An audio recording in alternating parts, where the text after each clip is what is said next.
భద్రాద్రి కొత్తగూడెం జిల్లా భద్రాచలంలో అటవీ హక్కుల చట్టాన్ని పూర్తి స్థాయిలో అమలు చేయాలని డిమాండ్ చేస్తూ సిపిఎం ఆధ్వర్యంలో గిరిజనులు భారీ ర్యాలీ ధర్నా నిర్వహించారు. బ్రిడ్జి సెంటర్ నుంచి యూబీ రోడ్ మీదుగా ఐటీడీఏ కార్యాలయం వరకు ర్యాలీ నిర్వహించి అనంతరం ఐటీడీఏ పీఓకు వినతి పత్రం అందజేశారు. ఈ సందర్భంగా మాజీ ఎంపీ డాక్టర్ మీడియం బాబురావు మాట్లాడుతూ కేంద్ర రాష్ట్ర ప్రభుత్వాలు అటవీ హక్కుల చట్టాన్ని అమలు చేయడంలో విఫలమయ్యాయని విమర్శించారు. గిరిజనుల సాగులో ఉన్న ప్రతి ఎకరాకు పట్టా ఇచ్చే వరకు పోరాటం కొనసాగుతుందని స్పష్టం చేశారు. గత ప్రభుత్వం ఇచ్చిన పట్టాలపై కూడా అటవీ శాఖ కేసులు నమోదు చేయడం ఆందోళనకరమన్నారు. ప్రైవేట్ ఆర్మీ వీళ్ళందరూ కలిసి మా మీద దాడులు చేస్తా ఉంటే అటు పోలీసుల యొక్క నిర్బంధం, ఇటు సలవజుడు యొక్క నిర్బంధం తట్టుకోలేక మేమందరం యువతలకు వచ్చాం. కానీ ఈ రోజు మేము 20 ఏళ్ల నుంచి ఇక్కడ వ్యవసాయం చేసుకుంటా ఉంటే మాకు ఈ రోజు రేషన్ కార్డు ఉంది, అదేవిధంగా మాకు ఇలా మంచినీళ్లు ఉన్నాయి, కానీ మాకు ఎందుకు క్యాస్ట్ సర్టిఫికేట్ ఇవ్వడం లేదని అడుగుతున్నారు. ఈ రోజు వాళ్ళంట ఆదివాసీలు కాదంట, వాళ్ళంట క్యాస్ట్ సర్టిఫికేట్ వాళ్ళకి ఇవ్వడం కుదరదట. ఇది ఎక్కడ అన్యాయం అని చెప్పి అడుగుతా ఉన్నాం. ఆదివాసీలు అనేవాళ్ళు ఈ భారతదేశంలో ఏ రాష్ట్రానికి చెందిన వాళ్ళైనా ఆదివాసీలే, వాళ్ళు కోయొత్త ప్రజలే. అదేవిధంగా ఛత్తీస్గఢ్ రాష్ట్రానికి, తెలంగాణ రాష్ట్రానికి ఏమాత్రం కూడా అడివంతా కలిసే ఉంటుంది, గ్రామాలన్నీ కలిసే ఉంటాయి. కానీ ఈరోజు వాళ్ళు వేరు వీళ్ళు వేరు అని చెప్పేసి వాళ్ళ క్యాస్ట్ సర్టిఫికేట్ ఇవ్వడం లేదు. ఇలా ఎస్ఐఆర్ తీసుకొచ్చారు. ఆ ఎస్ఐఆర్ ప్రకారం ఆ ఓట్లు పోతాయేమో అని చెప్పేసి ఈ రోజు వలస ఆదివాసీలు భయపడతా ఉన్నారు. దాని గురించి కూడా మేము ఐటీడీఏపీఓ గారిని అడగాలనుకుంటున్నాం. వాళ్ళ ఓట్లు ఉంటుందా, వాళ్ళు తీసేస్తారా, వాళ్ళు ఈ దేశ పౌరులా, ఈ దేశ పౌరులు కాదా, వాళ్ళ ఏ రకంగా ట్రీట్ చేయాలని చెప్పేసి కూడా వీళ్ళని అడుగుదాం అనుకుంటున్నాం. కాబట్టి సోదరులారా, ఈ రోజు ఎక్కడైతే హక్కు పత్రాలు ఉన్నాయో అక్కడ 3 ఫేజ్ కరెంట్ కావాలి, వాళ్ళకి సాగునీరు కావాలి, వాళ్ళకి మంచినీళ్లు వ్యవసాయం చేసుకోవడానికి సాగునీరు బోర్లు కావాలని చెప్పేసి కూడా మన వాళ్ళు డిమాండ్ చేస్తా ఉన్నారు. ఈ డిమాండ్ అన్నింటినీ కూడా కొత్తగూడెం జిల్లా సిపిఎం పార్టీ ఆధ్వర్యంలో 3 హక్కుల చట్టం యొక్క అమలు తీరుపై ఈ ధర్నా నిర్వహించుకుంటున్నాము. ముఖ్యంగా మన జిల్లాలో 3 పట్టాలు అనేటువంటి ఇచ్చినటువంటి వాళ్ళకి ఈ పట్టాలు చెల్లదని చెప్పేసి ఫారెస్ట్ డిపార్ట్మెంట్ వాళ్ళు మొక్కలు నాటుతాం, మీరు సాగు చేయొద్దని అట్లానే మరికొన్ని చోట్ల సర్వేలు చేశారు, కానీ పట్టాలు ఇందులో అంటే మరికొన్ని చోట్ల సర్వేలే చేయలేదు. ముఖ్యంగా ఫారెస్ట్ వాళ్ళు సంతకాలు కలిపి అడవిలోకి రావద్దు, పొలాలకు రావద్దు అని చెప్పి ఇబ్బంది. కొన్ని చోట్ల కేసులు పెట్టారు, కొన్ని చోట్ల ఆడవాళ్ళ మీద అభాషణలు జరుగుతూ ఉన్నాయి. ఈ దుర్మార్గాన్ని ప్రశ్నిస్తున్నటువంటి గిరిజనుల మీద కేసులు పెట్టడం.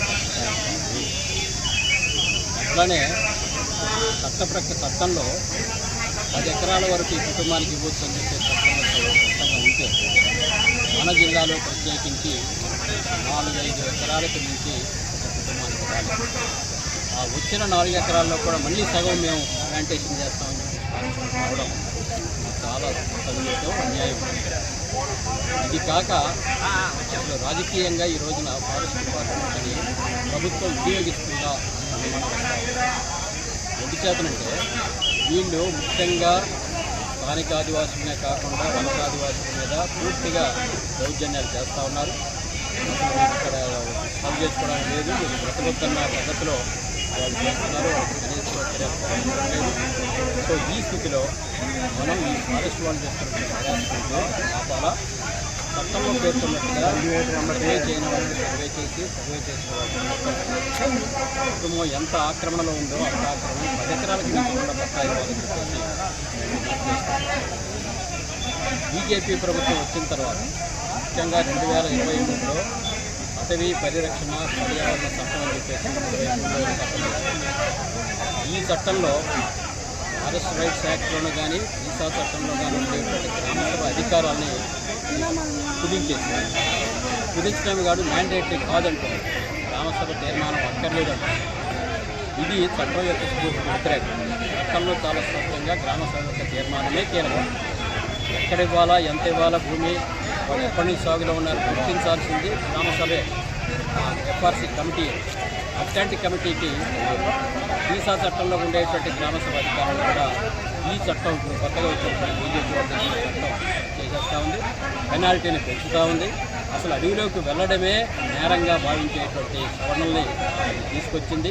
సో ఆ కారణంగా ఇక్కడ ఉండేటువంటి కాంగ్రెస్ ప్రభుత్వం కూడా మరి వారికి అనుసరణలో నడుస్తుందా అనేటువంటి అనుమానం వచ్చేలా ఈ రోజున వాస్తవంగా కాంగ్రెస్ ప్రభుత్వం ఎన్నికల ముందు మొత్తం పోడు భూముల సమస్యను పరిష్కరిస్తామని చెప్పేసి తన ఎన్నికల మేనిఫెస్టోలో ప్రకటించింది, ప్రచారం చేసింది.